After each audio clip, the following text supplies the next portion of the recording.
untuk baca seterusnya. Saya Ustaz. Ya. Syarif. Daripada Ibnu Rushad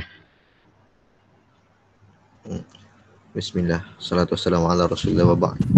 Ibnu Rushad berpendapat Imam Bukhari menerusi tajuk bab yang diadakan olehnya ini mengisyaratkan bahawa kitab sahih yang dikarangnya ini adalah berlandaskan hadis-hadis yang diriwayatkan daripada Nabi SAW dengan sanad yang lengkap.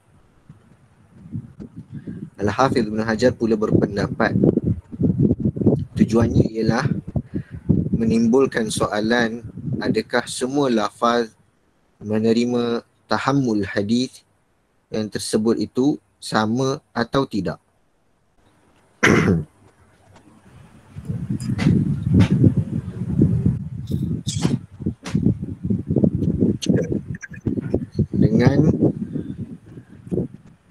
Dengan mengemukakan pendapat Ibnu Uyainah, Imam Bukhari mahu menyatakan pendapat pilihannya. Ini kita kata menurut Ibnu Rushad, tujuan Imam Bukhari mengadakan bab ni, tajuk bab ni.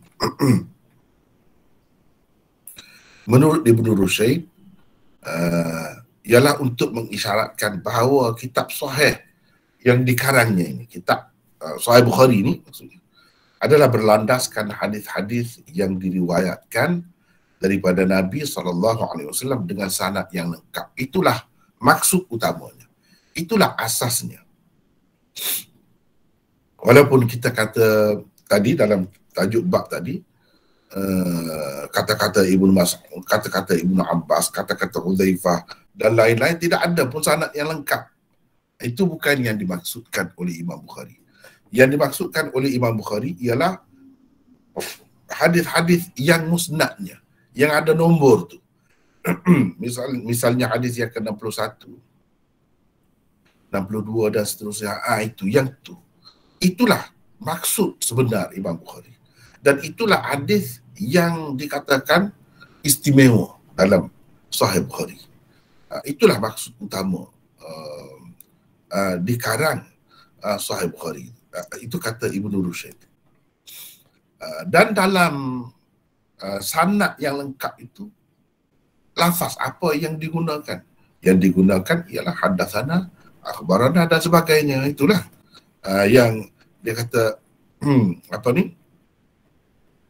qaulil muhaddits haddatsana wa akhbarana wa anba'ana. Inilah lafaz yang digunakan apabila nak mengemukakan sanad. Hafiz Ibn Hajar pula berpendapat tujuannya ialah menimbulkan soalan. Adakah semua lafaz menerima hadis, yang ini tahammul hadis, yang tersebut itu sama atau tidak? Haddatsana dengan akhbarana ni sama ke atau tidak? Amba'ana, apa makna ni? Lepas tu Imam Bukhari kemukakan bahagian yang kedua, juzuk yang kedua. Ni, kana inda Ibn Uyainah haddatsana. Ini kata-kata Humaydi ni, haddatsana wa akhbarana wa anba'ana wa sami'tu sama. Dengan mengemukakan pendapat Ibnu Uyainah yang dinukilnya daripada Humaydi itu, Imam Bukhari nak kata semua istilah-istilah ini sama saja. Sama saja. Dan Imam Bukhari bersetuju dengan Ibnu Uyainah. Dan tujuannya nak menyatakan dia sebut pendapat Ibnu Uyainah, sebenarnya pendapat dia sendiri begitu. Dia mahu menyatakan pendapat pilihannya, yang dipilih olehnya mana? Ada khilaf, tapi yang dipilih olehnya yang mana? Iaitu yang mengatakan sama. Imam Bukhari juga berpendapat begitu. Itu tujuan dia kemukakan pendapat Ibnu Uyainah. Padahal ramai lagi ulama-ulama lain yang mengatakan berbeza. Dia tak nukil itu sebab dia tidak pilih.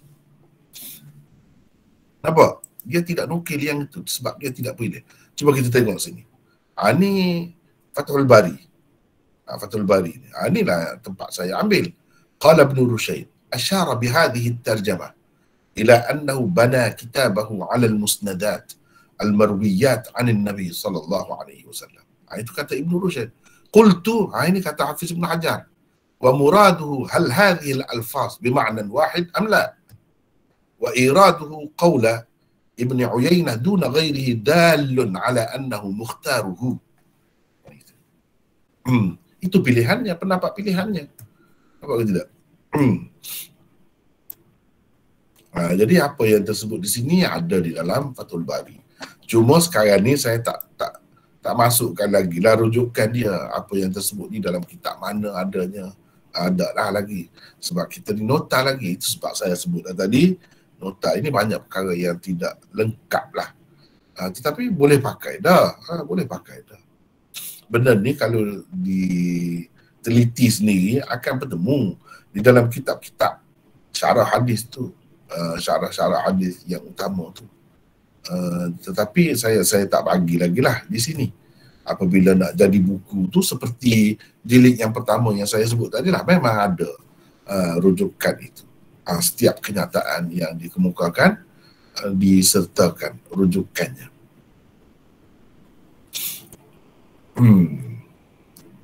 Humaydi berkata kepada kami di sisi, yakni pada Sufyan, mengikut Sufyan bin Uyainah. Haddatsana, siapa Sufyan bin Uyainah ni?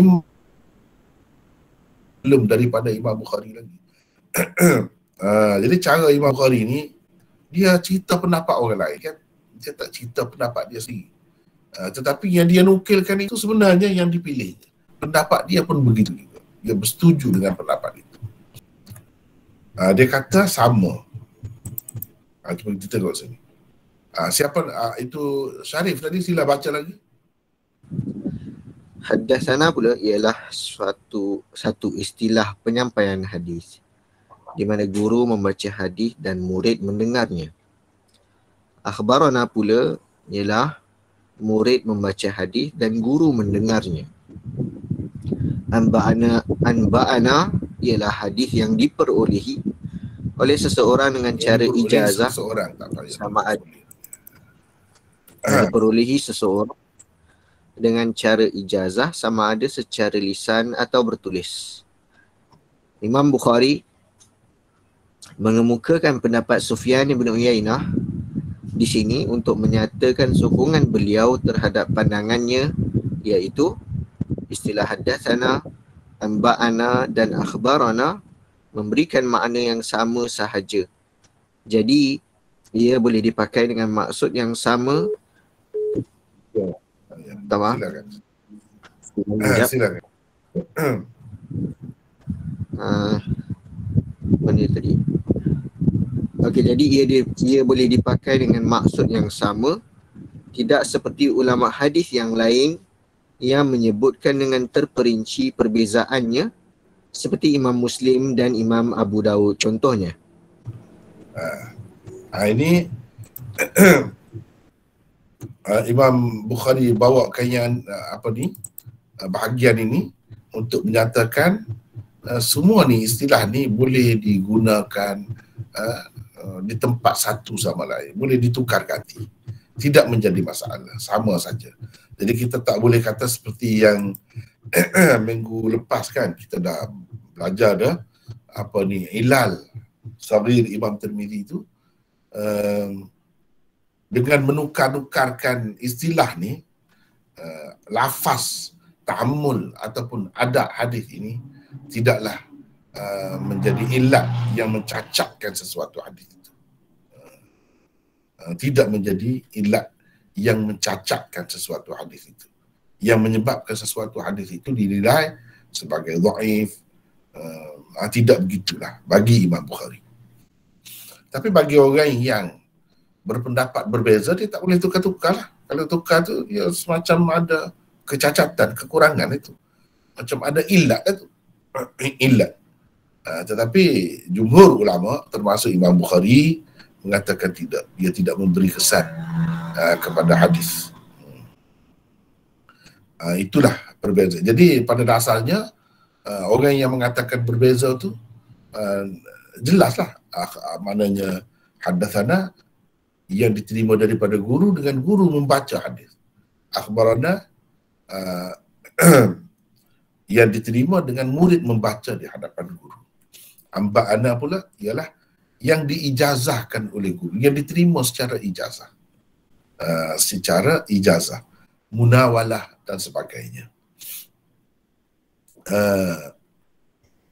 Mana dia tak dengar pun guru baca, dia tak baca pun depan guru, cuma guru mengijazahkan. Guru kata, saya ijazahkan awak meriwayatkan daripada saya apa yang ada dalam buku ini. Misalnya. Itu amba'ana. Bila murid tu nak meriwayatkan hadis kemudian, dia akan kata amba'ana. Itulah pada dasarnya asal makna dia. Tetapi bagi orang-orang yang berpendapat sama saja, jadi boleh saja ditukar ganti ni. Tempat akhbarana tu dikatakan amba'ana, sama saja. Kemudian Ibn Mas'ud berkata, haddatsana Rasulullah sallallahu alaihi wasallam. Telah bersabda kepada kami Rasulullah sallallahu alaihi wasallam. Ini kata-kata Ibn Mas'ud. Silakan baca, Syarif. Di sini pula Imam Bukhari ingin memberitahu tentang asal usul istilah haddatsana yang digunakan dalam ilmu hadis. Ia berpunca daripada sahabat Ibnu Mas'ud yang menceritakan kepada perawi di bawahnya dengan menggunakan lafaz tersebut. Kata-kata Ibnu Mas'ud ini dikemukakan oleh Al-Bukhari secara ta'liq sahaja di sini. Ia merupakan sebahagian daripada hadis masyhur tentang kejadian janin. Imam Bukhari mengemukakannya secara mausul di dalam kitab Al-Qadr. Jadi ini tujuan ini, bahagian ini. Sebab tu saya dah sebut tadi, tajuk bab ini kita perlu bahagikan kepada beberapa bahagian. Ini satu juzuk. Kata-kata Ibnu Mas'ud ini satu juzuk yang berasingan, yang perlu kita fahami apa maksudnya. Imam Bukhari kemukakan kata-kata Ibnu Mas'ud ini. Jadi dia nak cerita di sini bahawa penggunaan istilah haddatsana ni bukan suatu yang diada-adakan oleh ulama hadis. Bahkan ia telah digunakan oleh sahabat-sahabat Nabi lagi. Mana ada asasnya. Bukan suatu yang direka-reka dan diada-adakan oleh ulama kemudian. Tidak. Benda ni telah ada di zaman sahabat lagi. Di zaman Nabi lagi digunakan. Dan Nabi pun tahu sahabat kata begitu. Dia tidak larang pun. Ini merupakan takrir, pengesahan daripada Nabi SAW terhadap penggunaan istilah itu. Walaupun di zaman Nabi SAW itu tidaklah jelas lagi istilah ni berbeza daripada istilah ni, tidak. Tapi telah digunakan perkataan itu. Itu maksud Imam Bukhari kemukakan kata-kata Ibnu Mas'ud ini. Tetapi Imam Bukhari kemukakan kata-kata Ibnu Mas'ud ini secara ta'liq saja. Sedangkan Ibnu Rusyaid kata Imam Bukhari mengisyaratkan kepada apa yang dikemukakannya itu lengkap sanadnya. Jadi yang maksud lengkap sanad dia ialah hadis-hadis musnad. Kalau sekarang ni dia ada nombor hadis tu. Itu yang dimaksudkan oleh Ibnu Rusyaid itu. Dan itulah yang berbeza dari segi taraf hadisnya daripada kitab-kitab lain. Adapun yang dalam tajuk bab ini banyak tak ada sanad. Itu bukan dimaksudkan oleh Imam Bukhari seperti disebutkan oleh Ibnu Rusyaid tadi. Macam di sini disebut Ibnu Mas'ud kata, sedangkan Imam Bukhari itu tak sempat dengan Ibnu Mas'ud. Ibnu Mas'ud ni sahabat Nabi. Mana dia tahu Ibnu Mas'ud kata, mana sanadnya? Jadi sanad tidak disebut. Bila tidak disebut sanad di bahagian bawah, hanya disebutkan sanad di atas, bahagian atas. Itu dikatakan riwayat secara ta'liq. Ta'liq ni kena faham ni. Kena faham ni. Ta'liq dalam istilah hadis ni. Bukan ta'liq dalam fiqh. Ta'liq dalam bab. Orang nak kahwin tu ta'liq. Itu lain. Banyak pula maknanya ta'liq. Ini ta'liq dalam istilah hadis ni, gitulah maksud dia. Riwayat secara ta'liq. Sahaja di sini. Sebab apabila Imam Bukhari dalam tajuk bab tu dia kemukakan hadis atau asar secara ta'liq, banyak kemungkinannya. Boleh jadi asar itu tidak sahih, sebab itu dia kemukakan secara taklid. Ada juga kemungkinan itu, tapi tidak semuanya begitu. Macam di sini, asar Ibnu Mas'ud ini dikemukakan secara taklid, bukan bermakna dia ia dhaif. Cuma untuk meringkaskan cerita, kalau nak setiap benda nak sebut sanad panjanglah. Di sini secara taklid. Tetapi di tempat yang lain, Kitabul Qadar, dia sebut dengan sanad yang lengkap secara mausul. Secara mausul ini mana dengan sanad yang lengkap bersambung-sambung sampai kepada Ibnu Mas'ud. Dia tak sebut di sini. Sebab di sini bukan maksud utamanya. Di sini perbincangan dalam tajuk saja. Adapun hadis itu sendiri, adakah rendah kedudukannya? Tidak. Dalam Bukhari sendiri ada.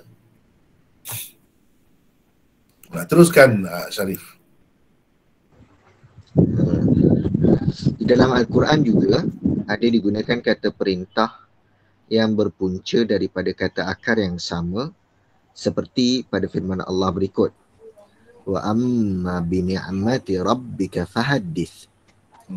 Bermaksud, adapun nikmat Tuhanmu, maka hendaklah engkau sebut-sebutkan dan zahirkan sebagai bersyukur kepadanya.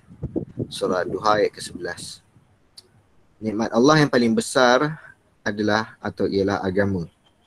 Cara untuk menyebut, menzahirkan dan memberitahu tentangnya kepada orang lain pula adalah melalui hadis.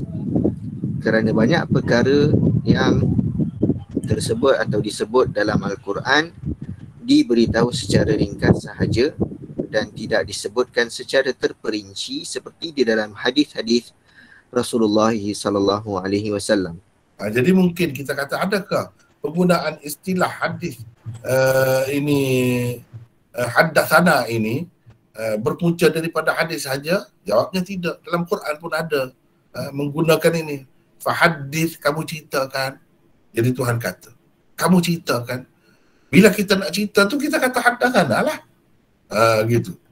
Jadi fahaddits ini inilah sama lah maknanya dari segi punca dia tu. Dengan haddatsana, iaitu tahdits.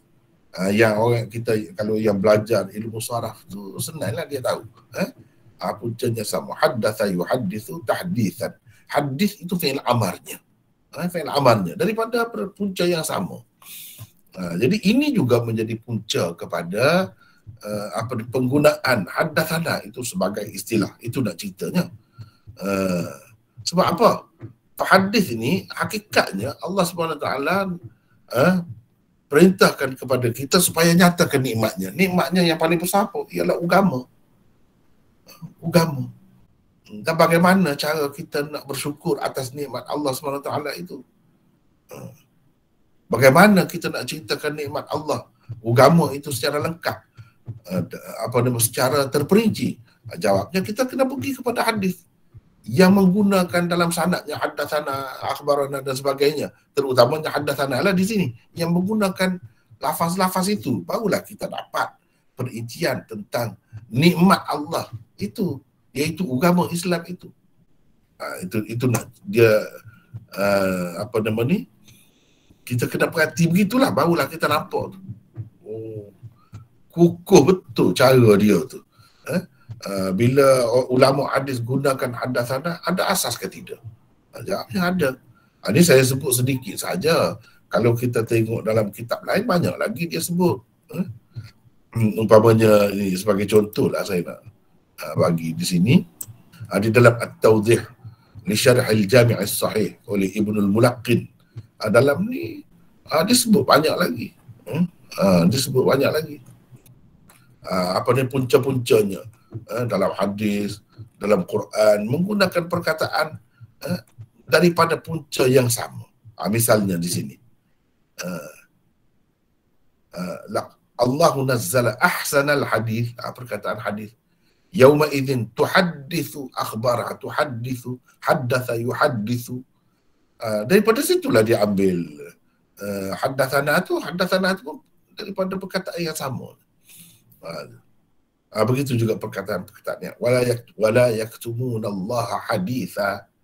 Tidak haditha, mereka tidak sembunyikan apa cerita pun kepada Allah. Haditha.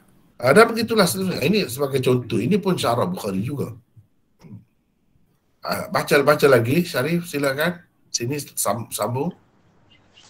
Istilah anba'ana pula diambil daripada firman Allah, wala yunabbi'uka mithlu khabirin.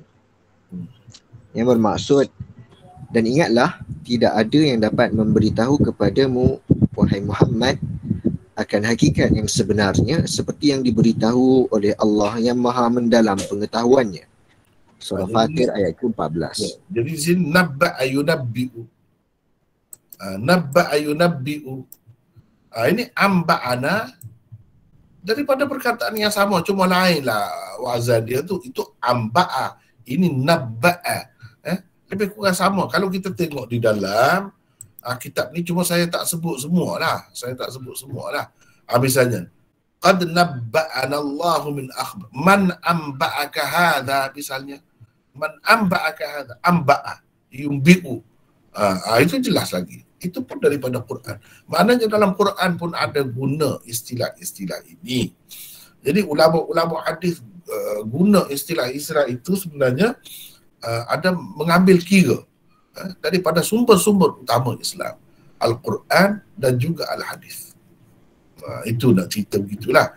Cuma ini ringkaslah yang saya sebut ni, ambil satu saja. Banyak lagi padahal perkataan yang sama itu digunakan di dalam Quran dan hadis-hadis.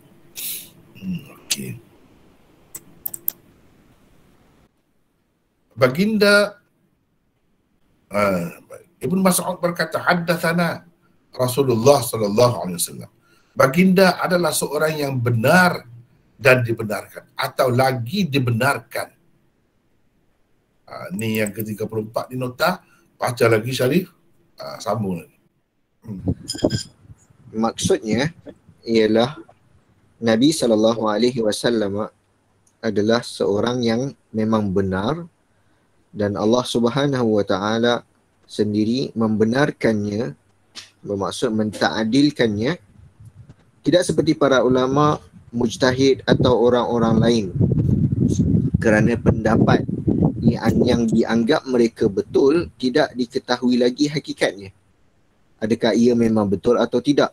Kerana Allah Subhanahu Wa Taala tidak membenarkannya seperti mana Nabi atau Rasulullah sallallahu alaihi wasallam. Jadi sebab apa Ibnu Mas'ud kata as-sadiqul masduq, haddatsana Rasulullah, as-sadiqul masduq, dia sebut begitu. Ada tambahan sebagai sifat Rasulullah. Kenapa dia sebut begitu? Ini sebabnya. Sebab kalau orang-orang lain pendapat dia dibagi, belum tentu benarnya. Cumanya sudah ada kebenaran daripada Rasulullah SAW untuk ulama ataupun mujtahid itu memberi pendapat. Kalau betul dapat 2 pahala, kalau tak betul pun tak berdosa, dapat juga pahala, cuma 1. Tetapi hakikatnya mungkin ada tak betul, berbeza dengan Nabi SAW. Ini bermakna sebut as-sadiqul masduq ni sebagai mentakdilkan.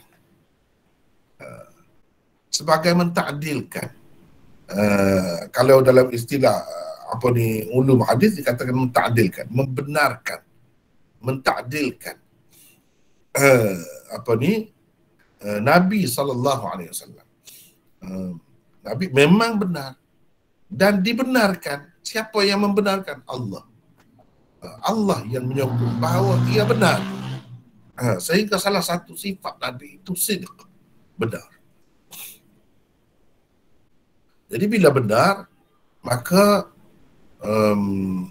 kita tidak ragulah, tak ada kebimbangan kita terhadap apa-apa keterangan Rasulullah SAW, sebab dia memang diakui Allah sebagai benar. Itulah bezanya. Dengan itu umat Islam dapat menerima sabdaan Rasulullah SAW dengan senang hati, tanpa teragak-agak lagi. Jadi Imam Bukhari juga mengisyaratkan kepada keharusan menambah sifat-sifat yang bersesuaian dengan seseorang perawi, sama ada dalam bentuk jarh atau ta'dil. Itu tujuan dia sebut. Dia nukilkan kata-kata Ibnu Mas'ud, as-sadiq, Nabi SAW itu as-sadiq al-masduq. Maknanya apabila kita sebut tentang seseorang perawi, boleh kita sertakan bersamanya lafaz jarh atau lafaz ta'dil.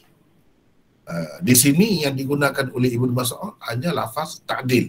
Sebab apa? Sebab Nabi SAW memang sempurna, memang tak ada kemungkinan dah ada khilafnya tentang dia tu baik ke atau tak baik, berbeza dengan perawi-perawi lain. Jadi tidak salah penggunaan ulama-ulama hadis yang menyertakan bersama-sama nama seseorang perawi itu lafaz jarh ataupun ta'dil. Maknanya kalau kita nak tengok, asas dia datang daripada Ibnu Mas'ud di sini. Ibnu Mas'ud menggunakan begitu. Itu isyarat kepada punca bagi kaedah yang digunakan oleh muhaddithin dalam menyebutkan jarh dan ta'dil selepas menyebutkan nama seseorang perawi. Inilah asasnya.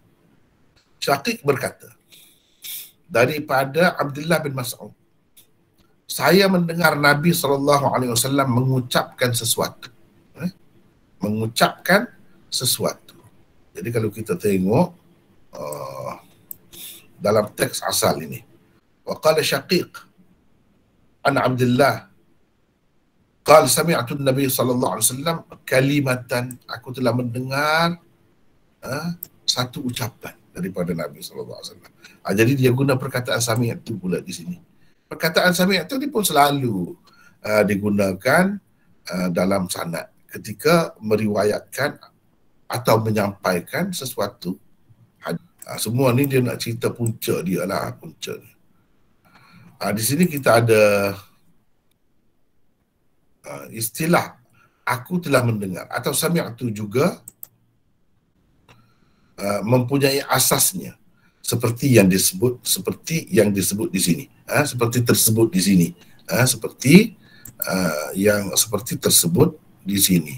Kalau kita ringkas lagi pun boleh kan, seperti tersebut di sini. Maknanya aku mendengar. Siapa kata ni? Ibnu Mas'ud kata. Mana penggunaan ulama hadis dalam sanad lafaz sami' itu dia ada asas. Inilah asasnya. Sahabat lagi guna dah begitu. Kemudian sesuatu, mengucapkan sesuatu. Udzaifah berkata, Rasulullah SAW menceritakan kepada kami dua hadis. Haddatsana haditsain, dua hadis. Siapa pula nak baca sini? Orang lain pula tukar-tukarlah. Silakan siapa? Saya baca Maulana. Siapa ni? Suwardi. Silakan Suwardi. Yang 36 Maulana. Ya 36 ya. Satu lafaz haddatsana tidak semestinya hanya mengandungi satu hadis ataupun cerita. Ia boleh juga digunakan dalam penyampaian dua atau lebih hadis. Tujuan Imam Bukhari mengemukakan riwayat-riwayat ta'liq di atas ialah ta'liqat di atas ialah untuk menyatakan para sahabat itu kadang-kadang menggunakan lafaz haddatsana ketika menyampaikan sesuatu hadis Nabi SAW. Kadang-kadang pula mereka menggunakan lafaz sami'tu. Semua itu menunjukkan mereka tidak kisah sangat dengan penggunaan lafaz-lafaz tersebut. Jadi tujuan Imam Bukhari kemukakan semua ni ta'liqat atau ta'aliq. Sebab semua yang disebutkan ini tanpa sanad kan. Dia sebut perawi di atas begitu. Itu dipanggil ta'liq atau kalau banyak ta'liqat. Dia nak ceritanya apa? Dia kemuka banyak tadi pendapat orang ni kata begini, Udzaifah kata begini. Dia nak ceritanya inilah yang menjadi asas kepada pegangan dia sendiri, Imam Bukhari. Dan sekian ramai ulama dalam kebebasan mengguna mana-mana lafaz. Sebab sahabat-sahabat itu guna macam-macam lafaz. Ini menunjukkan tak ada beza, tak perlulah kita duduk berkeras sangat mempertahankan sesuatu istilah tu mesti kena begini, kalau tidak sampai jadi berilat, tak perlulah sampai ke situ. Sebabnya sahabat-sahabat Nabi sendiri pun ada guna secara terbuka begitu. Ya. Kemudian Abul Aliyah meriwayatkan daripada Ibni Abbas daripada Nabi SAW. Ni silakan Suwardi sambung lagi. Di 37, di sini pula Imam Bukhari menceritakan asal usul bagi istilah riwayat an-ana atau riwayat yang menggunakan lafaz an. Ia adalah riwayat yang ada kemungkinan seseorang perawi itu tidak mendengar secara langsung daripada perawi di atasnya, seperti Ibn Abbas yang dikemukakan olehnya di sini. Mengikut para ulama hadis, Ibn Abbas hanya meriwayatkan 4 sahaja hadis secara langsung daripada Rasulullah SAW. Paling banyak pun tidak melebihi 20 hadis. Maka boleh jadi ada perawi yang digugurkan, itu tidak disebut oleh Ibn Abbas dalam periwayatannya. Apabila beliau menggunakan riwayat an-ana begini, perawi yang tidak disebut oleh Ibn Abbas itu adalah sahabat. Maka ia dikategorikan sebagai hadis mursal sahabi. Anas bin Malik juga adalah antara perawi yang meriwayatkan secara an-ana kerana beliau masih kecil ketika bersama Rasulullah SAW. Dia juga merupakan orang Madinah dan banyak peristiwa Mekah yang diriwayatkannya sepatutnya tidak dapat diketahuinya seperti sendiri secara langsung. Cuma boleh jadi Rasulullah SAW sendiri menceritakannya pula kemudiannya, atau ia dipelajari dan didengari daripada sahabat-sahabat lain.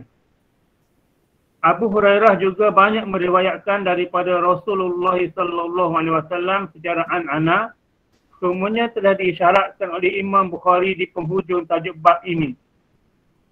Hadis-hadis qudsi yang dikemukakan oleh Ibn Abbas, Anas dan Abu Hurairah itu dikemukakan oleh Bukhari secara ta'liq sahaja di sini, sedangkan dalam kitab At-Tauhid ia dikemukakan secara mausul. Okey. Jadi nota ni 37 ni dengan mengemukakan bahagian ini, Abul Aliyah meriwayatkan daripada Ibni Abbas, anin Nabi, ada an daripada Nabi SAW. Tujuannya dia nak cerita ini asas bagi penggunaan istilah an-anah dalam periwayatan hadis, dalam sanad. Di sini dia guna an.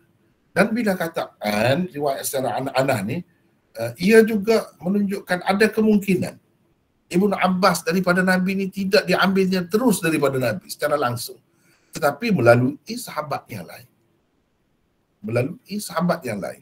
Dan itu tidak menjadikan hadis itu lemah. Kalau cara begitu, Ibnu Abbas tidak ambil secara langsung daripada Nabi, sebaliknya mengambil daripada sahabat-sahabat yang lain, itu dinamakan mursal sahabi. Sebab Ibnu Abbas tak sebut sahabat, nama sahabat itu. Tapi ada kemungkinan juga dia memang meriwayatkan secara langsung daripada Nabi SAW. Itu maksud an-ana. Riwayat secara an ini ada kemungkinan muttasil, bersambung, dan secara umumnya kalau perawi itu tidak perawi mudallis, kita akan anggap riwayat dengan an ataupun secara an-ana juga sebagai riwayat yang muttasil, yang bersambung-sambung sanadnya. Kecuali kalau perawi itu perawi mudallis, maka dia jadi dhaif lah. Kemungkinan itu kuat bahawa dia mengambil daripada orang lain. Tapi kalau sahabat tak jadi masalah, sebab dia ambil daripada sahabat juga, namanya mursal sahabi, itu diterima juga. Tetapi kalau di peringkat bawah, perawi-perawi di bawah, itu menyebabkan jadi dhaif. Kalau perawi yang meriwayatkan secara an-ana menggunakan an itu perawi mudallis Yang ini perawi yang selalu diketahui tidak menyebut perawi di atasnya yang sebenar. Bahkan dia buat perawi itu sebab dia lemah, perawi itu lemah. Kalau menyebut perawi itu jadi orang akan hukum riwayatnya lemah pula. Jadi dia buat. Orang Kelantan kata susuk punca. Perawi yang suka susuk punca. Dia tak mahu cerita punca dia tu. Sebab kalau cerita punca dia tu jadi tawar. Kalau macam tu riwayat anak-anak jadi dhaif. Ini perincian dia. Itu tujuan Imam Bukhari kebuka. Cuba tengok ni. Setiap satu bahagian ni kan ada maksud tersendiri. Ada maksud tersendiri. Yang kita belajar dalam ulum hadis ataupun mustalahul hadis, usul hadis, benda-benda ni lah yang dibincangnya. Benda-benda ni lah. Imam Bukhari dah sebut dah dalam tajuk bab dia. Dah isyarat dah. Sama ada apa yang dinukilkan oleh sahabat secara anah itu hadis qudsi daripada Tuhannya atau tidak hadis qudsi. Boleh jadi dikemukakan secara mursal. Secara mursal. Jadi hadis-hadis ini Nabi cerita daripada Tuhannya. Mana dia ambil daripada Tuhannya. Padahal tidak Quran. Ini namanya hadis qudsi. Dan hadis qudsi ni dia tidaklah istimewa, lebih istimewa daripada hadis-hadis yang lain. Ia boleh jadi dhaif, boleh jadi sahih. Seperti hadis-hadis yang lain bergantung kepada sanadnya juga. Bergantung kepada sanadnya juga. Berbeza dengan Al-Quran kerana ia diturunkan melalui Jibril dan tanpa sanad, tak ada sanad, tak perlu sanad pun. Kalau hadis perlu sanad, walaupun hadis qudsi, walaupun Nabi cerita daripada Tuhan, Tuhan berkata, Tuhan Allah berfirman begini-begini. Dan kita tengok yang Allah dikatakan Allah berfirman itu tidak ada di dalam Al-Quran. Maka itu dinamakan hadis qudsi. Jadi yang tiga terakhir ni cerita tentang hadis qudsi dan perawi-perawi yang meriwayatkannya secara an-anah. Di mana ada kemungkinan dia menerimanya secara langsung daripada Nabi SAW dan ada kemungkinan juga dia tidak menerima secara langsung. Tetapi oleh kerana dia sahabat, maka tentu sekali dia tak akan ambil daripada tabi'i. Dia akan ambil daripada sahabat yang lebih senior daripada dia lah. Dengan sebab itu tak jadi masalah. Boleh diterima juga riwayat an-anah oleh sahabat. Atau riwayat an-anah oleh perawi yang kuat. Diketahui bukan sebagai mudallis. Kalau perawi mudallis, guna secara an-anah, itu kita kena berhati-hatilah. Sebab mungkin perawi yang dibuangnya itu perawi yang tidak kuat. Perawi dhaif. Perawi dhaif. Para ulama untuk mengambil sikap mudah, ringkas, kalau diketahui perawi itu mudallis, riwayat secara an-anah terus mereka kata dhaif. Begitulah. Untuk mudah. Jadi yang ni semua ni adalah berkenaan dengan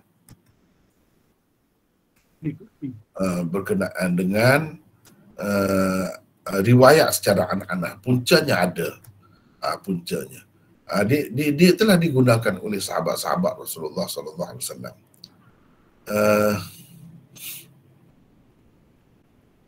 Jadi Imam Bukhari kemukakan hadis-hadis qudsi ini kemukakan oleh Ibnu Abbas, Anas dan Abu Hurairah secara ta'liq saja di sini. Secara ta'liq tu kena ingatlah. Mana tanpa menyebutkan sanad di bawah dia daripada Imam Bukhari itu tak ada. Terus dia kata Ibnu Abbas kata. Terus Imam Bukhari kata Anas berkata. Anas meriwayatkan. Terus begitu. Itu dipanggil riwayat secara ta'liq. Riwayat secara ta'liq ni pada dasarnya dhaif. Pada dasarnya dhaif sebab tak sebut sanad. Tetapi kena tengok dulu. Ada kalanya tidak dhaif macam di sini.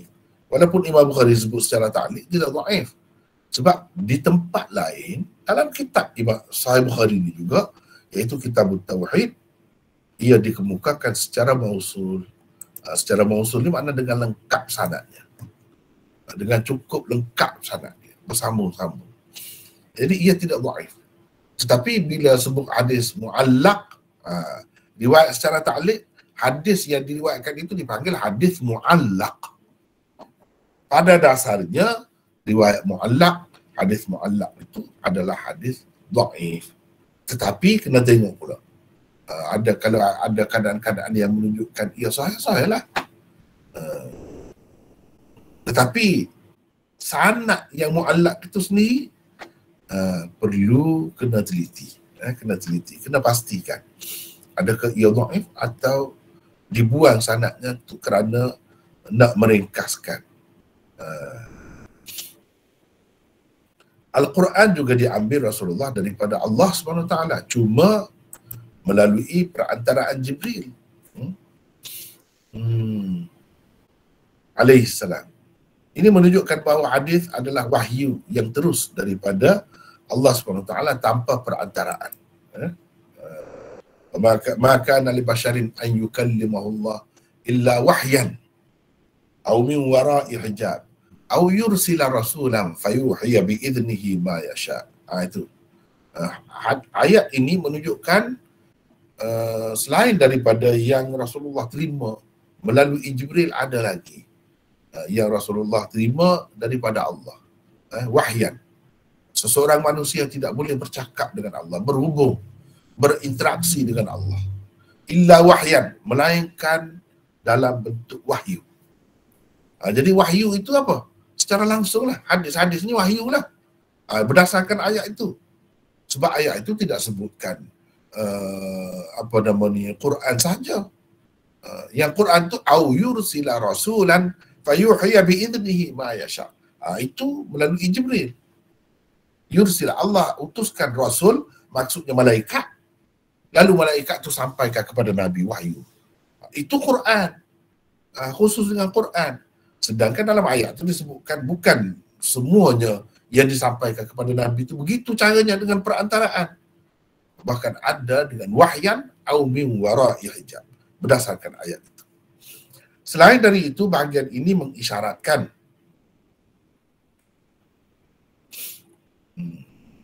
kepada jenis hadis yang dipanggil hadis qudsi, kepada satu jenis hadis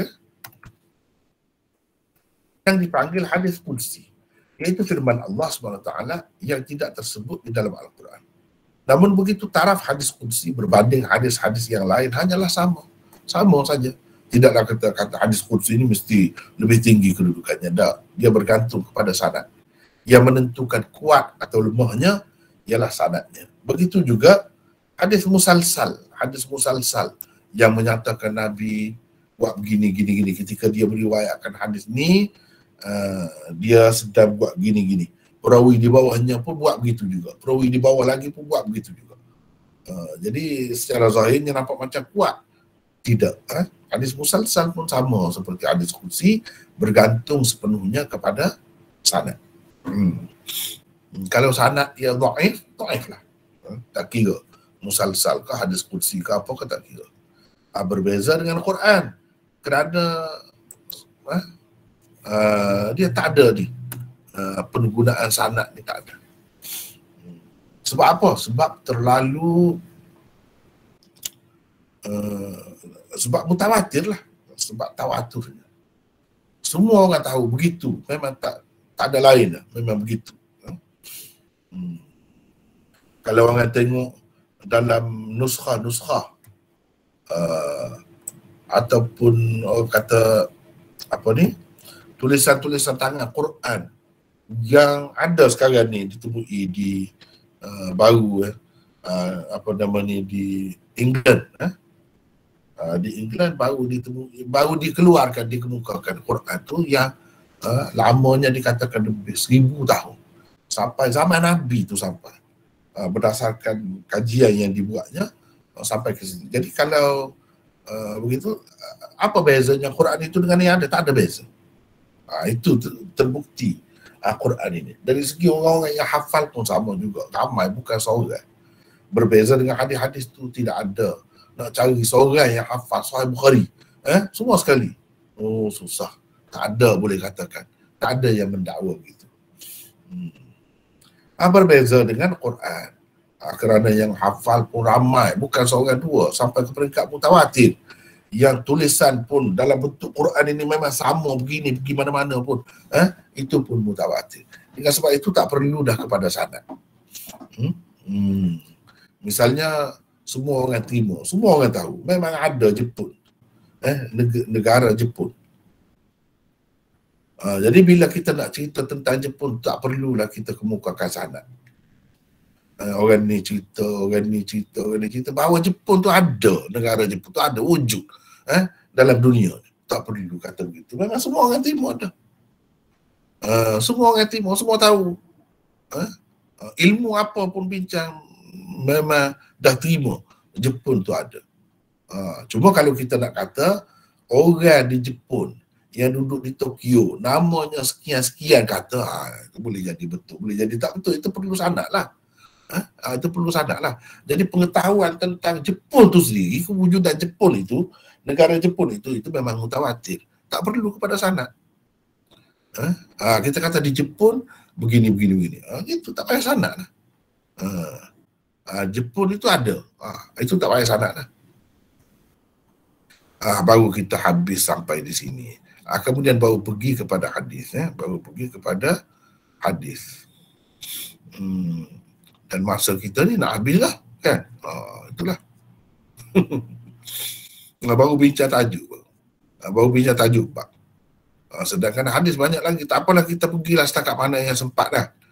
Dan apa ni, kalau tak sempat kita berhenti di situlah. Lepas tu rehat dan akan sambung minggu depan lah, insyaAllah. Minggu depan tu, minggu pertama tu memang inilah hadis ni. Hadis yang ke-61. Imam Bukhari dengan sanadnya meriwayatkan daripada Ibni Umar. Katanya Rasulullah sallallahu alaihi wasallam bersabda, sesungguhnya di antara sekian banyak pokok, ada satu pokok yang daunnya tidak gugur. Ia betul-betul seperti orang Muslim dalam perumpamaan. Ceritakanlah kepadaku, apakah pokok itu?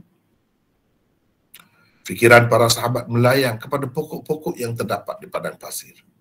Abdullah berkata, fikiran saya pula mengatakan pokok itu ialah pokok tamar. Tetapi saya malu. Saya malu menyatakan pendapat saya itu. Jawapan saya itu. Kemudian mereka, para sahabat berkata, ceritakanlah kepada kami. Bahkan dalam riwayat lain ada sebutkan, ada sahabat teka lah. Sahabat kata, pokok ni, tidak. Ada sebut pokok ini, tidak juga. Jadi akhirnya mereka kata, ceritakanlah kepada kami, apakah pokok itu, wahai Rasulullah? Rasulullah SAW bersabda, pokok tamar. Itulah hadisnya. Dan kita ada beberapa nota di sini.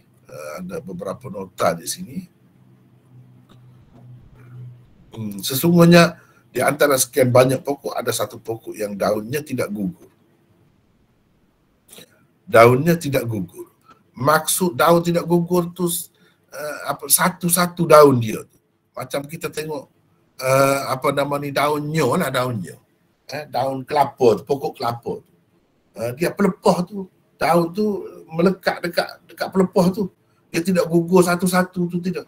Kalau gugur pun gugur pelepah dia sekali dengan pelepah dia lah. Itu gugur. Setiap daun dia tu tidak gugur. Berbeza dengan pokok-pokok lain. Daun itu gugur secara berasingan. Itu maksudnya. Ini ada nota yang ke-40. Sila baca, siapa ada nak baca ni? Sila baca. Saya boleh baca. Siapa ni? Hani Fuad.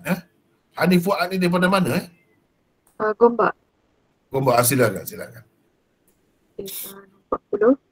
Sabda Nabi SAW, pokok yang daunnya tidak gugur itu menunjukkan kesegarannya dan faedahnya yang berterusan, seperti memberikan naungan dan teduhan. Di dalam Kitabul Adab, Imam Bukhari mengemukakan hadis ini sekali lagi dengan riwayat yang ada sedikit tambahan, iaitu Masalul mu'mini kamasali syajaratin khadra'a la yasqutu waraquha wa la yatahattu. Bermaksud, perumpamaan orang mukmin adalah seperti pohon menghijau yang daunnya tidak gugur dan tidak luruh. Perkataan la yatahatu memberi makna tidak gugur walaupun di musim burung, tidak seperti pohon-pohon lain. Ia disamakan dengan orang mukmin yang tidak tergugat imannya, tidak terancam ilmunya dengan berita-berita palsu walaupun berada dalam kesempitan dan kesusahan. Seterusnya, ceritakanlah kepada apakah pokok itu. Ini nota 41. Sila Ani baca lagi. Hadis ini menunjukkan bahawa dalam proses pembelajaran perlu adanya ujian, sama ada dalam bentuk peperiksaan, teka-teki, kuis dan sebagainya. Fikiran akan menjadi lebih segar dan aktif dengan timbulnya sesuatu soalan yang akan mencetuskan rasa curiga. Dengan itu, ilmu akan semakin mudah melekat dan kekal, seolah-olahnya sudah disediakan bekas untuk diisi barangan di dalamnya. Baca lagi. Nota 42 tu. Ibnu Umar pula dalam kisah ini masih lagi seorang kanak-kanak, dan dalam perjalanan pulang daripada majlis tersebut, beliau memberitahu bapanya Umar tentang jawapan yang difikirnya itu sebenarnya sama dengan yang Rasulullah SAW berikan. Lalu Umar bertanya, "Mengapa kamu tidak memberitahu sahaja jawapannya?" Ibnu Umar menjawab, "Kerana kamu tidak memberikan apa-apa jawapan, jadi saya tidak mahu berkata apa-apa." Umar membalas, "Kalaulah kamu memberitahu jawapannya itu, tentunya aku lebih bangga daripada mendapat sekian-sekian benda, seperti yang ada disebutkan dalam riwayat yang lebih panjang pada kitab tafsir begini. Ani bin Umar radhiyallahu anhu qala, kunna 'inda Rasulillah sallallahu alaihi wasallam faqala, akhbiruni bi syajaratin tushbihu aw karrajulil muslimi la yatahattu waraqaha wala tu'ti uklaha kulla hinin." Ukulah. Ukulah. تؤتي أكلها كل حين. قال ابن عمر فوقع في نفسي أنها النخلة ورأيت أبا بكر وعمر لا يتكلمان فكرهت أن أتكلم فلما لم يقولوا شيئا قال رسول الله صلى الله عليه وسلم هي النخلة فلما قمنا قلت لعمر يا أبتاه والله لقد كان وقع في نفسي أنها النخلة فقال ما منعك أن تكلم قال لم أركم تكلمون فكرهت أن أتكلم أو أقول شيئا قال عمر لأن تكون قلتها أحب إلي من كذا وكذا. Ia menunjukkan kepada bolehnya seseorang itu berbangga dengan kejayaan anaknya kerana mempunyai ilmu dan kecerdikan. Dengan kebanggaannya itu juga akan mendorong perkembangan ilmu ke tahap yang lebih tinggi. Ibnu Umar tidak memberitahu jawapan yang difikirnya itu kerana kecerdikannya juga untuk menjaga adab dan mengambil kira sahabat-sahabat yang sudah dewasa ada bersama-sama dalam majlis tersebut.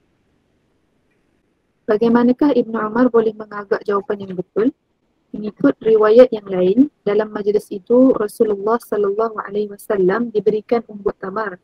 Lalu baginda memakannya. Soalan tadi ditanya sambil baginda memakannya. Ibnu Umar merasakan bahawa persoalan yang ditanya itu mestilah ada kaitan dan ada isyaratnya dengan situasi semasa. Ia juga menunjukkan bahawa persoalan yang hendak dibuat oleh seorang pengajar ilmu mestilah berkait dengan situasi dan perkara yang telah dipelajari. Ada juga isyarat-isyaratnya yang mereka boleh mengagak jawapannya dengan mengetahuinya. Bagaimana pula dengan sahabat-sahabat lain yang tidak memberikan apa-apa jawapan? Boleh jadi kerana mereka fikirkan tentunya ia tidak berkait dengan pokok yang biasa atau semudah itu seperti kata Ibnu Umar. Fikiran para sahabat melayang kepada pokok-pokok yang terdapat di padang pasir. Boleh jadi juga kerana mereka tidak menemui jawapan yang... Ya, tak apa, silakan, teruskan. Boleh jadi juga kerana mereka tidak menemui jawapan yang sesuai untuk perumpamaan orang Muslim itu. Demikianlah sifat soalan dan jawapan. Kadang-kadang soalannya kelihatan susah tetapi jawapannya mudah sahaja. Jadi dan sebenarnya ada banyak riwayat tentang cerita ni. Dalam Bukhari ni sendiri pun Imam Bukhari kemukakan pada beberapa tempat sebenarnya, banyak tempat lah. Jadi kita perlu kita kena tengok atraf hadis itu. Barulah kita tahu dengan lengkap ceritanya. Antaranya dalam majlis itu ada orang tua dan Ibnu Umar menyebutkan dia tu yang ke-10 daripada 10 orang. Mana 10 orang ada dalam majlis itu. Jadi orang-orang tua tu siapa? Seperti Abu Bakar, ayahnya sendiri. Jadi dia merasa tidak beradab kalau dia bagi jawapan dalam keadaan itu. Itu dapat kita lihat dalam intisari hadis nantilah. Kemudian ini katakanlah kepada kami, hadithna mahia ya Rasulullah. Jadi hadithna, inilah Imam Bukhari naknya. Perkataan hadatsana itu daripada sinilah. Baca lagi, sila baca lagi. Hani, baca lagi. Dua tempat digunakan pecahan perkataan dari akar kata yang sama, iaitu tahdits. Pertamanya pada fahaddithuni mahia dan keduanya pula pada hadithna mahia. Kedua-duanya menjadi bukti kepada penggunaannya secara istilah. Untuk istilah yang lain seperti amba'ana dan akhbarana, Imam Bukhari menggunakan hadis ini sebagai isyaratnya kepada riwayat yang sama tetapi melalui saluran riwayat Nafi' daripada Ibnu Umar pada hadis ke-4698 di dalam kitab tafsir. Bukan daripada Abdullah bin Dinar daripada Ibnu Umar seperti pada dua hadis yang dibawanya di sini. Lafaz yang digunakan oleh Nabi SAW untuk bertanyakan para sahabat tentang pokok itu ialah dari akar kata ikhbar. Begini adanya. Haddathani Ubaid bin Ismail an Abi Usamah an Ubaidillah an Nafi' an Ibn Umar radhiyallahu anhuma qala kunna 'inda Rasulillah sallallahu alaihi wasallam faqala akhbiruni bi syajaratin tushbihu aw karrajulil muslim. Di dalam riwayat Al-Ismaili pula disebut dengan lafaz ambiuni. Begitu juga di dalam riwayat Imam Malik, beliau ada meriwayatkan hadis ini dengan lafaz hadithuni mahir. Dalam bab sikap malu dalam menuntut ilmu, ia menunjukkan bahawa maksud daripada ketiga-tiga istilah itu sama sahaja dan boleh mengambil tempat masing-masing daripadanya mengikut Imam Bukhari dan beberapa ulama lain seperti Ali ibn al-Madini, Humaydi, Sufyan ibn Uyainah, Imam Malik, Sufyan al-Thawri, Imam Zuhri, Hasan al-Basri dan lain-lain. Ada juga ulama yang tidak berpendapat begitu seperti Imam Muslim, Imam Abu Hanifah, Ibn Abi Dhib, Imam Nasa'i, Imam Abu Dawud dan lain-lain. Panjang ni. Boleh kita sambung lagi kan? Nak sambung lagi kan? Nak sampai habis ni macam mana? Saya tanyalah sebenarnya. Sikit lagi sebenarnya. Tapi panjang juga. Atau nak rehat terus sekarang? Macam mana? Nak terus ke atau terus ya mana ni? Terus ya. Boleh terus. Terus ya. Terus ya. Kita rehat lewat sikit ya. Kita lewat sikit sebab tak banyak dah nampak ni. Baiklah, nota yang ke-44 ni siapa pula nak baca? Silakan. Kita ada masa sikit lagi ni. Lewat sikit lagi kita lihat. Silakan siapa? Saya mana? Izzati. Siapa ni? Izzati dari Bangi. Izzati. Daripada Bangi ya? Ya. Silakan. Apakah persamaan antara pokok tamar dan orang Muslim pula? Berbagai jawapan telah diberikan oleh ulama berkaitan sudut persamaannya. Antaranya ialah seperti berikut. 1. Pokok tamar sama dengan manusia dari segi kebolehannya untuk terus hidup selagi tidak diselam di dalam air sehingga tenggelam puncaknya agak lama. Seperti manusia yang boleh bernafas selagi kepalanya tidak ditenggelami air. 2. Sama dengan manusia dari segi ia boleh dikerat dan dipotong mana-mana bahagian selain kepalanya. Jika kepala pokok tamar iaitu umbut itu dikerat, pokok itu akan mati. 3. Kesuburan pokok tamar ialah apabila ia dikahwinkan Dengan pokok tamar yang lain merupakan sudut kesamaan antara manusia dengannya yang akan menjadi lebih subur setelah berkahwin dan melahirkan zuriat yang disamakan dengan buah. Cuma pendapat ini semua tidak sesuai kerana ia tidak khusus dengan orang Islam. Keempat, ketegakan tumbuhnya dalam keadaan tidak condong disamakan dengan Muslim yang teguh agamanya, tidak mudah jatuh ke arah dunia. Kelima, pokok tamar adalah satu pokok yang sentiasa berbuah dan berdaun walaupun di musim luruh. Keadaannya serupa dengan orang Islam yang sentiasa berguna kepada orang lain dan mempunyai daya dan kekuatan walaupun ketika berada dalam kesusahan. Keenam, manfaat dan kegunaannya yang banyak kepada makhluk lain ketika hidup dan matinya. Pendapat ini adalah yang terbaik dan paling sesuai kerana Nabi SAW mengumpamakannya dengan orang Muslim, bukan sekadar manusia biasa sahaja, tetapi yang hatinya beriman. Seperti mana hidup seseorang Muslim dan matinya berguna, pokok tamar yang hidup dan yang mati masing-masing mempunyai manfaatnya yang tersendiri. Antara pokok yang banyak tumbuh melebihi yang lain dan manfaatnya banyak ketika hidup dan matinya di negara Malaysia pula ialah pokok kelapa. Kalau di Malaysia ni sebagai ganti pokok tamar tu pokok kelapa. Cuba tengok berapa banyak. Terutamanya zaman dulu lah, kalau zaman dulu pelepah tamar tu dia buat jamu dan sebagainya, banyak gunanya. Macam-macam pula kuih muih boleh buat dengan menggunakan nyo tu ataupun kelapa tu. Itu kalau kita di sini. Allah SWT buat di negeri terutamanya jauh-jauh tu, dia ada pokok-pokok yang macam ni sifatnya tu sama. Silakan itu Izzati baca. Okey, bagaimana sambung? Ya, sambung. Bagaimanakah pula mati seseorang Muslim itu menjadi berguna dan manfaat? Perumpamaan yang Nabi SAW buatkan ini mengisyaratkan kepada hadis yang masyhur berkaitan terputusnya amalan seseorang hamba itu setelah matinya selain daripada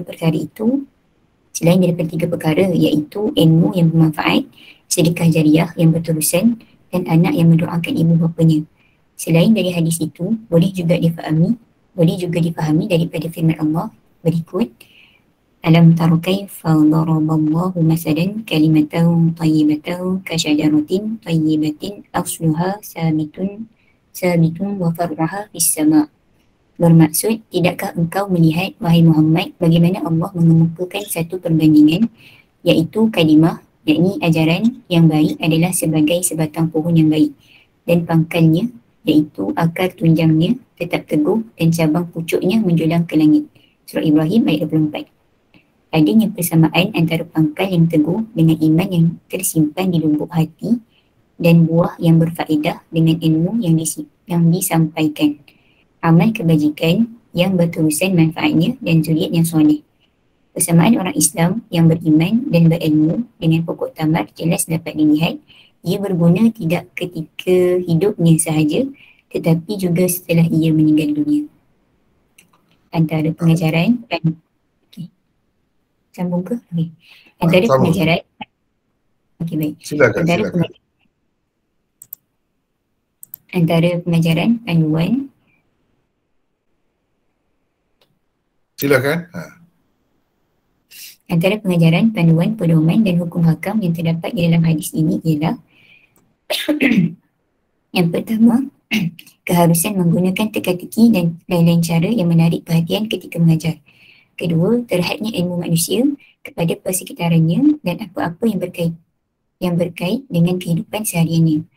Yang ketiga, beradab dengan orang-orang yang lebih tua dan tidak mencelah dan mengganggu perbualan yang sedang berlaku di antara mereka. Keempat, keharusan menyatakan kesukaan dan kegembiraan apabila mendapat sesuatu yang istimewa. Yang kelima, tingginya nilai ilmu di sisi para sahabat sehingga kelebihannya tidak dapat dibandingkan dengan dunia. Keenam, perawi-perawi yang dipilih oleh Imam Bukhari adalah antara individu-individu teristimewa yang mempunyai sejarah hidup yang baik dari awal hingga ke akhirnya. Ia menjadi punca kepada tingginya nilai Sahih Bukhari yang dikarangnya. Ketujuh, Sistem sanad akan menjaga masyarakat dengan mendidik mereka supaya menjaga budi pekerti dan peribadi sehingga terbentuknya kepercayaan terhadap sesama Islam. Ke-8, keharusan membuat perumpamaan dan perbandingan untuk sesuatu supaya mudah difahami dan tergambar dengan jelas dalam pemikiran. Ke-9, larangan mengemukakan persoalan atau teka-teki dengan maksud memerangkap orang yang ditanya, mendedahkan kelemahannya atau memalukannya. Ke-10, dalam perbandingan, sesuatu yang dibandingkan tidak semestinya menyamai sesuatu yang dibandingkan dengannya dari semua sudut. Ke-11, kadang-kadang orang tua yang alim dan berpengalaman tidak terlintas akan sesuatu yang terlintas di hati seorang budak yang tidak berpengalaman tetapi berbakat. Ke-12, hadis ini menunjukkan kelebihan pokok tamar kerana Nabi SAW mengumpamakan iman dengannya dari sudut ketetapan iman di dalam hati seseorang Muslim. Sebagaimana tetapnya pokok tamar dengan akar dan umbinya pada tempat tumbuhnya. Amalan orang beriman yang menjulang tinggi ke langit pula diumpamakan dengan sebatang pokok dengan batang pokoknya yang menjulang tinggi dengan buah-buah dan pelepahnya. Sebagaimana orang beriman yang sentiasa mendapat hasil dan pahala daripada keberkatan imannya sepanjang masa. Begitulah juga dengan pokok tamar yang sentiasa menghasilkan buah sepanjang masa. Selain itu, segala bahagiannya pula berguna kepada manusia. Untuk Sahih Bukhari pagi ini setakat itulah dulu. Dan kita rehat sekejap ya. Lepas ni kita akan sambung dengan 99 usul. Setakat itu dulu kita rehat. Wallahualam. Assalamualaikum. Assalamualaikum. Waalaikumsalam. Waalaikumsalam. Jazakallahu khairan. Silakan. Assalamualaikum Maulana Asri. Assalamualaikum warahmatullahi. Saya Nabila, saya nak tanya tadi. Pelajaran pertama ada 2 soalan. Yang pertama, Al-Quran sampai kepada kita secara mutawatir. Jadi kita tidak memerlukan sanad Al-Quran. Cuma nak tanya pandangan Maulana tentang ijazah bacaan Al-Quran bersanad. Bagaimana kita perlu berikan panduan kepada orang awam? Kerana ada mereka di antara mereka yang diajak di Malaysia lah, diajak sampai ke luar negara macam ke Mesir dan diselit pula dengan ziarah ke makam-makam yang didakwa sebagai makam wali. Tujuan musafir itu untuk mendapatkan ijazah bacaan Al-Quran bersanad. Kemudian yang kedua berkenaan dengan sanad juga. Macam mana kita nak mengatasi masalah salah guna pengajian sanad. Contohnya kalau di Pahang pernah ada pengajian bersanad, kitabnya kitab Al-Jauharul Mawhub wa Munabbihatul Qulub. Kitab Jawitan. Sedangkan maklum bahawa kitab itu bukan kitab hadis mutabar dan banyak pula hadis palsu di dalamnya. Kemudian, itu soalan pertama berkenaan dengan sanad. Yang kedua berkenaan dengan Abu Al-Aliyah. Kalau boleh sedikit pencerahan lah daripada Maulana secara ringkas. Kemudian kalau kata kita ada maksudnya nukilan tentang pandangan Abu Al-Aliyah dalam Sahih Bukhari, adakah maknanya dari sudut rujukan kita memadailah dengan apa yang disebut oleh Imam Bukhari itu, ataupun ada rujukan lain yang untuk kita dapatkan penerangan tentang pandangan Abu Al-Aliyah ini? Itu saja. Sebab saya sebenarnya sedang mencari pandangan Abu Al-Aliyah ini tentang maksud selawat. Yang para ulama ambil pandangan dia, maksud selawat itu bukan rahmat, itu satu pandangan. Satu lagi iaitu pujian pujian Allah secara berterusan di hadapan para malaikat. Pujian Allah kepada Nabi Muhammad. Panjang tu soalan. Minta maaf. Assalamualaikum. Kalau boleh satu-satu ya. Yang pertama tadi apa soalan tadi? Tentang sanad. Ijazah baca Al-Quran bersanad. Baca Al-Quran bersanad. Saya rasa ini termasuk dalam perkara mengapu lah yang banyak tersebar di tempat kita ni. Ramai daripada orang-orang yang menyebarkan ini sebenarnya nak cari duit ya sebenarnya. Dan benda ni tidak diperlukan. Quran itu dah mutawatir. Untuk apa ada sanad-sanad lagi? Tak perlu sanad pun.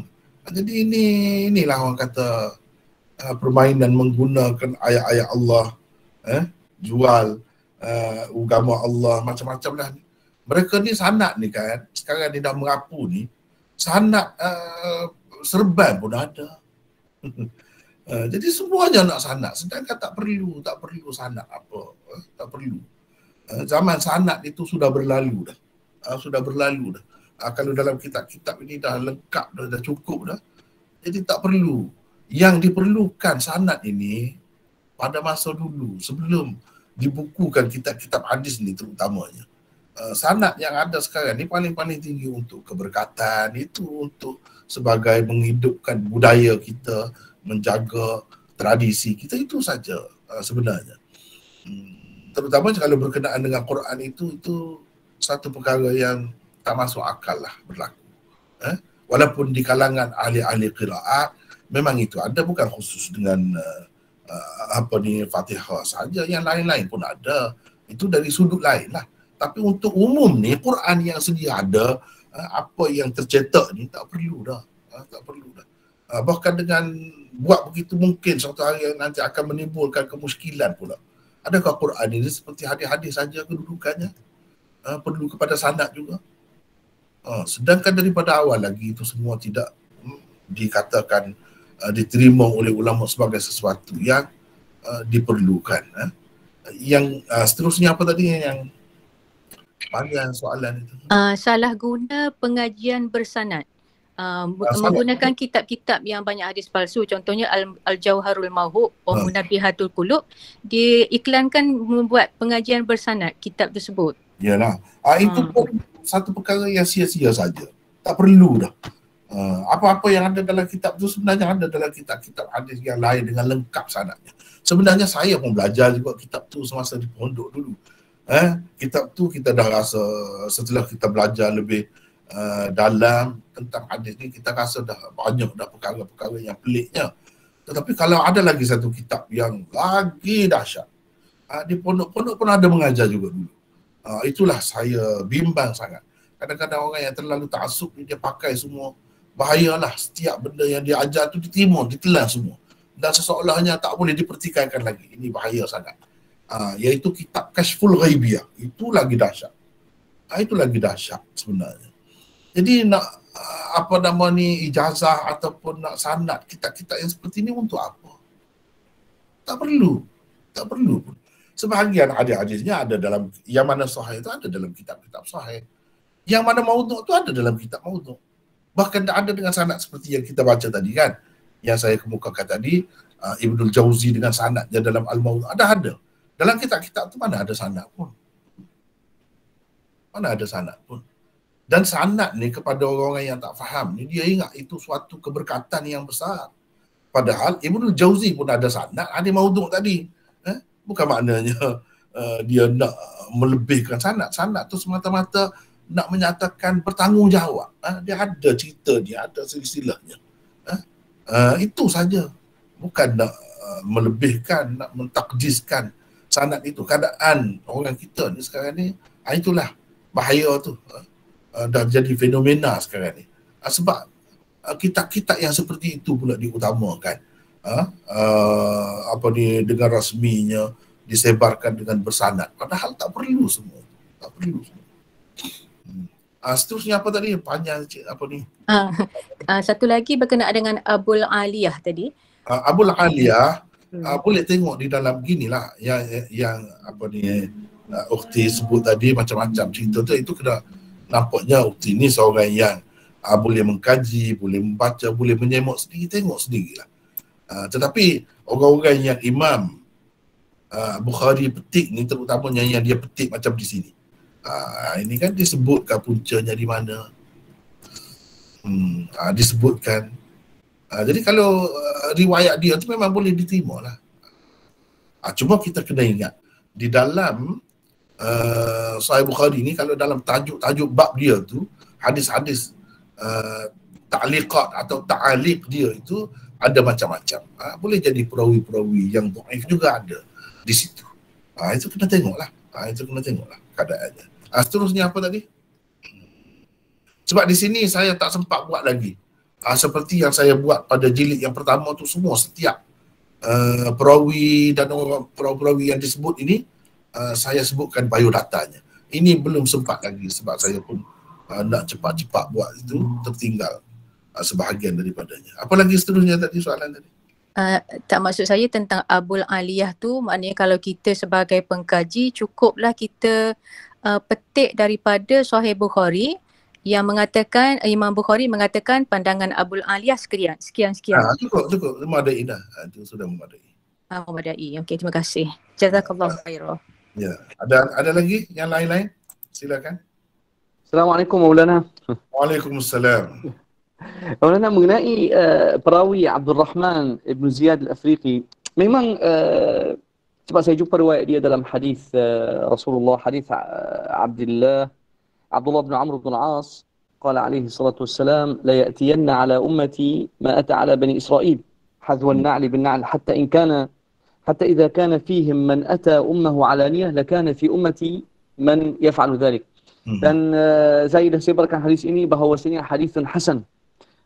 Tapi ialah Abdul Rahman Al-Afriqi ada kat situ. Apa pendapat Maulana? Yang sanad itu dhaif lah. Gitulah secara ringkas. Cuma mengambil kira yang lain-lain, kiranya ada dah yang seumpama itu, itulah tak salah juga kalau kita kata dia naik ke taraf hasan, itu tak salah. Sebab ada banyak riwayat-riwayat yang lain sebagai riwayat syawahid, ya, itu banyak. Jadi boleh kita pakai yang itu, terutamanya dalam bab apa tu, kita kata bab tarhib, tarhib. Hadis-hadis yang seumpama itu masih boleh lagi dipakai, insya-Allah. Gitulah, ya. Ustaz Muhib mengajarkan juga ni cuti-cuti. Saya mengajar online je lah. Maulana. Tauliah kena tarik Kelantan, Terengganu, KL, jadi kita mengajar online je lah. Ini bagus, Tuhan Allah SWT bagi peluang yang lebih luas kepada kita, alhamdulillah. Kalau saya baca ayat kan nanti orang kata apa pula kan. Tetapi sebenarnya ini lebih tepat dengan wa makaru wa makarallah. Wallahu khairul makirin. Wallahu a'lam. Ada lagi yang lain? Siapa-siapa? Assalamualaikum Maulana. Waalaikumsalam. Apa ni, saya dah lama nak tanya kitab Lami'ud Darari yang Maulana pernah tunjuk awal pengajian hari itu. Ya. Saya cuba cari dalam internet dan juga Telegram, saya tak jumpa. Jadi Maulana dapat kat mana kitab tu? Sekarang ni dia boleh kita dapat PDF dia. Saya ni sekejap saya tunjuk. Kita boleh dapat PDF dia. Percuma saja. Bahkan dengan ta'liq, dengan tahqiq, apa ada semua ni. Lami'ud Darari, ya. Oh, tak ada di sini, tak ada di sini. Yang adanya ini yang saya tunjuk itu, yang ni. Al-Abwab wa Tarajim. Al-Abwab wa Tarajim ini, yang 2 jilid ni jadi ada 5 jilid. Ini saja yang saya tunjuk itu. Lami'ud Darari tak ada. Tapi saya ada kitab itu. Kitab yang bercetak ada. Kemudian ni saya tengok pula yang kemudian ni dia buat atas nama Al-Kanzul Mutawari. Sebenarnya bagi saya tengok setelah saya bandingkan, kitab yang sama sebenarnya. Dan tak ada PDF dia ni, tak ada. Tak ada. Ya. Yang ada ni yang ni, saya silap tadi. Silakan yang lain ada. Maulana jazakumullah khair, ana sangat tertarik, sangat seronok ni tengok bila Maulana cerita pasal Nuh ibn Abi Maryam, Nuhul Jami'. Dia lah tu kan? Nuhul Jami', ya. Ini kitab Al-Abwab wa Tarajim, ya. Cetakan lama ini. Cetakan di Pakistan ini. Tetapi kalau cetakan yang baru tu, ini rupanya. Ini jadi gini. Dan ini 5 jilid. Ini sebenarnya bincangkan apa ni, Al-Abwab wa Tarajim yang tersebut di dalam Lami'ud Darari itulah. Inilah kitabnya. Tetapi Lami'ud Darari itu sendiri dengan lengkap, setakat yang saya tahu tak ada lagi PDF. Saya tak bertemu lagi. Assalamualaikum Tuan Maulana. Waalaikumsalam warahmatullahi. Saya masih baru di sini ingin nak tanyalah berkaitan dengan amalan berkaitan kelebihan hadis lah. Boleh dengar Maulana? Ya, dengar. Saya dengar. Okey ya. Jadi saya ada jumpa lah hadis di dalam kitab Sahih Sahih Ibn Hibban. Doa yang biasa kita, yang popular itulah yang 7 kali baca selepas maghrib dan subuh tu 7 kali kan. Allahumma jinna minan nar tu yang biasa diamalkan lah. Tapi ada komentar mengatakan, contohnya Albani lah mengatakan itu daif sebab kecacatan pada anaknya.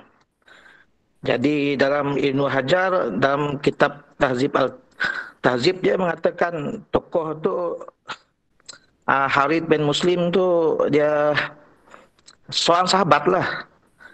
Jadi di sini ada yang mengatakan sahih, ada yang mengatakan hasan, ada yang mengatakan daif. Jadi kalau kita mengamalkan benda tu kalau daif, 7 kali bacaan, adakah kita menyandarkan amalan tersebut kepada Rasulullah? Tidak jadi masalah lah bagi saya sebab benda-benda macam tu kan, bab-bab doa tu, kalau ada kelemahan sedikit sebanyak tu tak jadi masalah. Boleh diamalkan. Yang tak boleh diamalkan kalau daifnya teruk sangat. Kalau teruk sangat. Kalau sekadar itu bagi saya masih boleh lagi lah. Masih boleh lagi. Bagaimanapun dia ada asasnya. Ada asas Maulana? Ada asasnya, insyaAllah boleh diamalkan. Satu lagi Maulana. Satu nota yang saya tulis, saya ada sebutkan juga tentang zikir itu. Ya, teruskan apa? Kalau dalam hadis Fathul Bari dalam Bukhari lah, ada dia sepintas lalu mengatakan dia secara mu'alak saya tengok tu 4 kali bacaan terhindar daripada terlepas pada api neraka lah. Contohnya Allahumma ini asbahtu ushiduka wa ushiduha malata arsy. Mungkin popular jugalah zikir ni. Kan? 4 kali baca pagi dan 4 kali baca petang tu. Tapi ada komentar juga mengatakan hadis tersebut daif. Macam mana pendapat Maulana? Beginilah. Ruslan. Ya. Daripada mana ni? Saya ni dari Sarawak ni. Oh, Sarawak. Beginilah. Ya. Kita cuba membudayakan, mengamalkan zikir-zikir yang sahih, yang jelas. Tidak dipertikaikan. Kita cuba yang itu dulu. Itulah yang terbaik. Kalau yang dipertikaikan tu tinggal dulu. Kalau nak diamalkan, kalau tidak kuat dhaifnya, kemudian yang perlu diutamakan sekarang ini ialah yang sahih. Sebab yang sahih dan yang hasan masih banyak lagi kita tidak amalkan. Kita utamakan yang Okey, Maulana, saya jumpa juga sumber daripada kitab Al-Hakim. Dia kata baca 3 kali dengan lafaz yang berbeza lah. Tapi disahihkan oleh Zahabi. Macam mana tu Dr. Maulana? Sebab itu saya katakan kalau yang dhaif sikit-sikit itu memang boleh. Tetapi adalah lebih utama, lebih baik kita mengutamakan yang sahih dahulu. Banyak lagi amalan-amalan lain yang juga menjamin kita, memberi pengharapan kepada kita akan mendapat keredaan Allah, mendapat syurga dan sebagainya. Kita utamakan yang itu dulu.